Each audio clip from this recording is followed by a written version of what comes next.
Everyone, this is Matt, our service manager with 1 Hour Heating and Air Conditioning, and today he's going to be answering a few questions that we commonly get here in the office when it regards to our humidifier. How do I know if my humidifier is turned on? If you go downstairs, look at your humidifier, you should see water running out of it. You should see water running down to the drain. Now, the biggest question is water can be running through it, but if it hasn't been serviced and it hasn't been maintained, it really needs to be.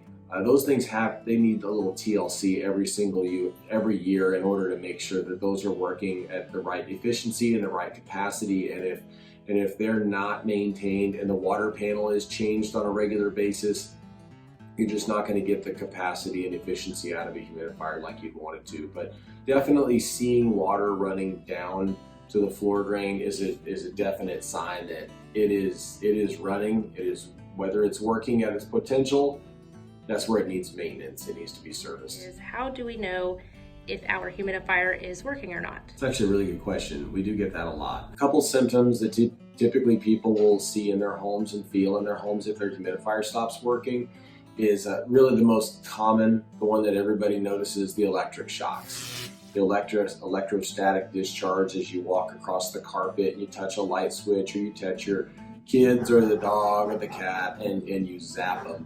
That's typically a sign of really dry air in a home. So that's usually the first one that gets noticed. Another common one is sinuses. A lot of people get nosebleeds. When we breathe dry air, it evaporates what moisture we do have in our sinuses, and the only thing left is exposed blood vessels. So as we continue to breathe that really dry air, it actually causes an irritation to those blood vessels and causes those blood vessels to rupture, and we end up getting a nosebleed. So, occasionally a homeowner has had that symptom.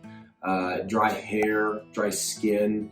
These are all typical symptoms of just dry air in a home, and a sign that if you have a humidifier in your system, it may not be working if you are seeing any of those symptoms. And would you say that it needs to be serviced more than once a year, or should we switch the panel out? Yeah, usually multiple times? Once a year. Once a year. Anything beyond that, I would say if you notice something's not working correctly or you're getting those symptoms like I mentioned earlier, then that's a situation where I probably ought to have somebody come out because maybe something stopped working. But as far as water panel changes and maintenance, that's a once a year thing. All right. All right. Well, thank you so much for answering these questions today. Anytime. Thank you.